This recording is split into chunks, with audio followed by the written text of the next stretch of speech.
Hello friends, আসসালামু আলাইকুম। আজকে তোমাদের জন্য আমি একটি নতুন রেসিপি নিয়ে চলে এসেছি। আজকে আমার রেসিপি মুরগির গিলা কলিজা কষা। খুবই সুস্বাদু এবং মজাদার রেসিপি। এটি রুটি কিংবা ভাতের সাথে খুবই ভালো লাগে খেতে। তোমরা একবার ট্রাই করে দেখবে।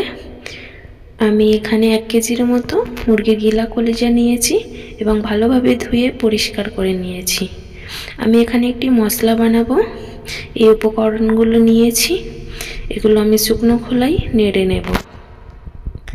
ভালোভাবে শুকনো খোলায় নেড়ে নিয়ে এটিকে আমি গুঁড়িয়ে নেব। এবারে আমি কড়ার মধ্যে দিয়ে দিয়েছি তেলের মধ্যে দিয়েছি 1 চামচ হলুদ গুঁড়ো এবং 1 চামচ লবণ। এটার সঙ্গে আমি মুরগির গিলা কলিজাটা ভালোভাবে ভেজে নেব।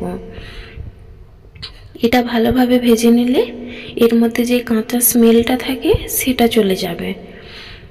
আমি এখন ভালোভাবে নেড়ে চেড়ে ভেজে নিচ্ছি এটাকে।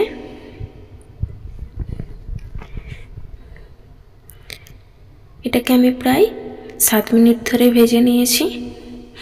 এখন আমার ভাজা হয়ে গেছে। এবারে আমি সেম তেলের মধ্যে দিয়ে দেব 200 গ্রাম মতো পেঁয়াজ কুচি। পেঁয়াজটা আমি ভালোভাবে নেড়ে চেড়ে লাল করে নেব। পেঁয়াজটা আমি এখন ভালোভাবে নেড়ে চেড়ে লাল করে নিচ্ছি।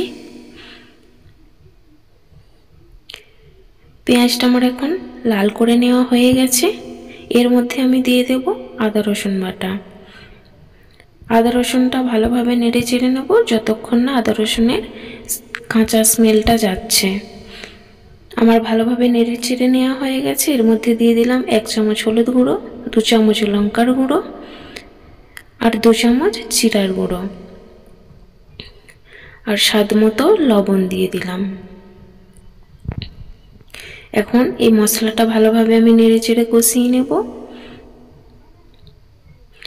মশলাটা আমি এখন নেড়ে চেড়ে কষিয়ে নিচ্ছি। মশলাটা আমার কষানো হয়ে গেলে আমি এর মধ্যে দিয়ে দেব টমেটো বাটা। টমেটোটা আমি ভালোভাবে মশলার সঙ্গে নেড়ে চেড়ে কষিয়ে নেব যতক্ষণ না টমেটোর কাঁচা স্মেলটা যাচ্ছে, ততক্ষণ আমি নেড়ে চেড়ে কষিয়ে নেব। এখন এর মধ্যে দিয়ে দিলাম 1 চামচ ধনের গুঁড়ো দিয়ে আমি ভালোভাবে নেড়ে চেড়ে কষিয়ে নিচ্ছি। আমার এখন মশলাটা কষানো হয়ে গেছে। এর মধ্যে দিয়ে দিলাম ভেজে রাখা মুরগির গিলা কলিজাটা। এটা আমি ভালোভাবে কষিয়ে নেব মশলার সঙ্গে। আমি কষিয়ে নিচ্ছি। এর মধ্যে দিয়ে দিলাম 2 চামচ গরম মশলার গুঁড়ো, 1/2 চামচ এলাচ গুঁড়ো দিয়ে আমি এটাকে প্রায় 15 মিনিট ধরে কষিয়ে নেব। আমার কষানো হয়ে গেছে, একদম রেডি হয়ে গেছে। এর মধ্যে দিয়ে দিলাম কাঁচা লঙ্কা আর ধনেপাতা কুচি। এটাকে আমি এখন নেড়ে চেড়ে নেব।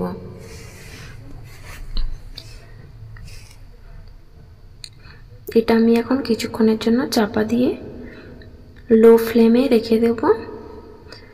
দেখতেই পাচ্ছ এবারে আমার ফুটে গেছে, একদম রেডি হয়ে গেছে। আমার যদি ভিডিওটা ভালো লাগে একটা লাইক, কমেন্ট, শেয়ার করে দিও এবং আমার চ্যানেলটা অতি অবশ্যই সাবস্ক্রাইব করে দিও এবং পাশে থাকা বেল নোটিফিকেশনটি বাজিয়ে দেবে।